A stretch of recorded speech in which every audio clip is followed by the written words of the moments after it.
ప్రియ స్నేహితులారా, నేటి ఉదయకాలపు వాక్య ధ్యానంలోకి మీ అందరికీ ప్రభు పేరిట ఆహ్వానాన్ని తెలియజేస్తున్నాను. ప్రార్థించుకుందాం. మహాగణుడ, మహోన్నతుడ, గొప్పదేవ, ఈ ఉదయకాలం వాక్యం ద్వారా మాతో మాట్లాడమని మా ప్రభు రక్షకుడైన యేసు నామమున ప్రార్థిస్తున్నాం స్వామి, ఆమెన్.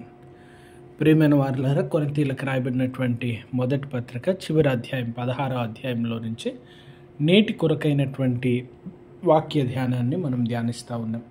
ఇందులో పౌల్ గారు తెలియజేస్తున్నటువంటి ప్రాముఖ్యమైనటువంటి మాటలు. మొదటిది, బీ ఆన్ గాడ్, కనిపెట్టుకొని ఉండుడి. మన ఆధ్యాత్మిక జీవితంలో నిత్యము కనిపెట్టుకొని జీవించడం, మన జీవితాన్ని గమనించడం, మన అలవాట్లు గమనించడం, మన మాటలు గమనించడం, మన పరిస్థితుల్ని గమనించడం, ఎప్పుడూ గమనిస్తూ జాగ్రత్తగా ఉండాలి. కొన్ని చోట్ల పనులు గమనిస్తూ ఉండాలి. గేట్ కీపరు, వాచ్మెను, పోలీస్ అధికారులు, ఈ రీతిగా భద్రతకు సంబంధించినటువంటి విషయాల్లో, ఆరోగ్యానికి సంబంధించినటువంటి విషయాల్లో డాక్టర్ గారు, వీరందరూ గమనించాలి. ఏదన్నా ఒక చిన్న మార్పు, ఏదన్నా ఒక తేడా తర్వాత జరగబోయేటువంటి ప్రమాదాలను ముందుగా హెచ్చరిస్తూ ఉంది. కనిపెట్టేటువంటి వారు, జాగ్రత్తగా గమనించేటువంటి వారు, సూక్ష్మంగా చూసేటువంటి అలవాటు మన జీవితంలో, మన ఆధ్యాత్మిక జీవితంలో, మన ఆరోగ్యంలో, మన అనుదిన జీవితంలో ఏ రీతిగా బ్రతుకుతా ఉన్నామని నిత్యము మెలకువగా ఉండి కనిపెట్టాలి. ఇది మొదటి పౌలు గారు ఇస్తున్న హెచ్చరిక. రెండవది, విశ్వాసంలో స్థిరులై నిలవాలి.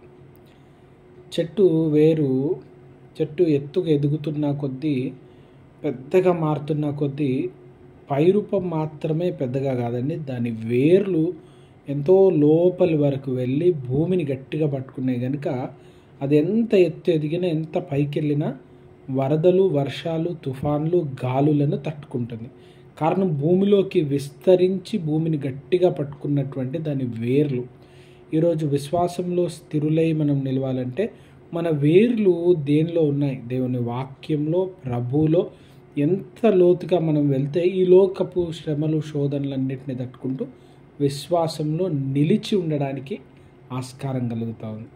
ప్రభువులో వేర్లు లేకపోతే, దేవుని వాక్యంలో లేకపోతే, ఆధ్యాత్మిక జీవితంలో లేకపోతే, క్రీస్తు ప్రేమలో లేకపోతే పైన నిలిచి ఉండడం చాలా కష్టం. మూడవది, ధైర్యం కలిగి ఉండాల్సినటువంటి పరిస్థితి. కొరింథీ సంఘంలో మిగతా క్రైస్తవ సంఘాల్లో లాగా సమస్యలు, శ్రమలు వస్తూ ఉన్నాయి. భయపడక ధైర్యంతో ఉండాలనేటువంటి పౌలు గారి మాటల్ని మనకి ఇక్కడ జ్ఞాపకం చేయబడుతూ ఉన్నాయి.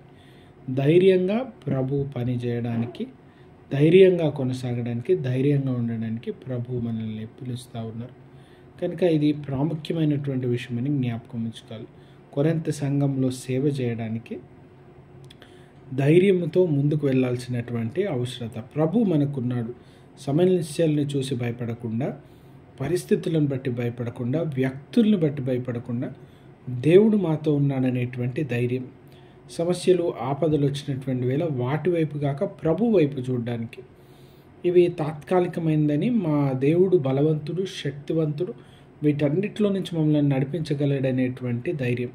ఇది వ్యక్తిగతంగా దేవునితో గడిపినటువంటి వారు, వారి జీవితంలో వ్యక్తిగతంగా మేలు ప్రభు ద్వారా దీవెనలను పొంది, సమస్యలు, శోధనలు దాటినటువంటి వారు, కష్టాలు, ఇబ్బందులను దాటొచ్చినటువంటి వారు దీన్ని అనుభవించి చెప్పగలుగుతారు.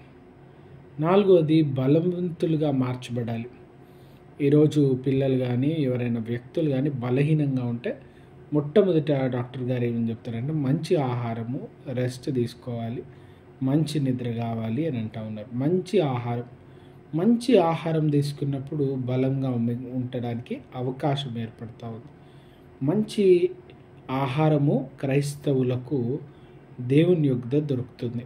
ఆత్మీయమైనటువంటి జీవితంలో దేవుని మాటలు, దేవుని కృప మనల్ని బలవంతులుగా మార్చుతూ ఉంది. బలహీనులైనటువంటి అపోస్తలులు ఒకరోజు బలవంతులుగా మార్చబడడానికి పరిశుద్ధాత్మ దేవుడు వారిని శక్తి చేత నింపిన తర్వాత, బలవంతులుగా మార్చబడ్డానికి వారిలో ఏ అర్హత లేదు, వారిలో ఏ శక్తి లేదు, వారి తలాంతు, వారి సామర్థ్యం కాదు. వారు బలవంతులుగా మార్చబడ్డానికి దేవుని కృప, దేవుడు వారిని దర్శించిన రీతి, దేవుడు వారిని ఆశీర్వదించిన రీతిని బట్టి వారు బలవంతులుగా మార్చబడ్డారు.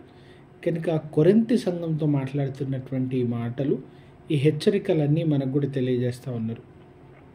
కొరింథు సంఘంతో వారు రాస్తున్నటువంటి ఈ పత్రిక, ఈ ఉత్తరం యొక్క ముగింపులోని వీడ్కోలు సందేశంలోని ప్రాముఖ్యమైనటువంటి హెచ్చరికలు. ఇంకా ఆయన ముగిస్తున్నాడు కనుక క్లుప్తంగా ఆయన చెప్పాలనుకున్నటువంటి 4 మాటల్ని కొరింథీ సంఘానికి తెలియజేస్తున్నారు. ఈ 4 విషయాల్లో మీరు జాగ్రత్తగా ఉండండి. ఈ 4 మీరు కలిగి నిలిచి మీరు దేవుని కొరకు గొప్ప వ్యక్తులుగా ఉండాలని, మీరు ధారాళంగా దేవుని సేవకి ఇవ్వగలిగే వారిగా, దేవుని ప్రేమించేవారిగా, దేవుని సేవను జరిగించేవారిగా ఉండాలని కోరుకుంటూ కొరింథీ సంఘానికి పౌలు గారి మాటలు రాస్తూ వారి కొరకు ప్రార్థిస్తూ వారు సేవలో, వారి వ్యక్తిగత జీవితంలో ఎదిగి ఫలించాలని వారు కోరుకున్నారు. అటువంటి దీవెనలు, ఆశీర్వాదములు ఈ ధ్యానాలన్నింటిలో మనతో ఏకీభవించి చేసిన మీ అందరికి దేవుడు కలుగజేయును గాక. దేవుడు మనందరినీ దీవించును గాక. ప్రార్థించుకుందాం. కనికరం గల ప్రభువా, ఈ ఉదయకాలం వాక్యం వింటూ అనుదినం మీపై ఆధారపడుతూ వారి అవసరతల కొరకు, అక్కర్ల కొరకు మీ వైపు విశ్వాసంతో చేస్తున్న ప్రతి బిడ్డని దీవించి, ఆశీర్వదించి, మేళ్లతో తృప్తిపరచమని, వారి అవసరతల అక్కర్లను తీర్చమని, మీరే ఆరోగ్య బలములతో నింపమని మా ప్రభు రక్షకుడైన యేసు నామమున అడిగి వేడుకొంచున్నాం స్వామి. Amen. God bless you all. Have a good day.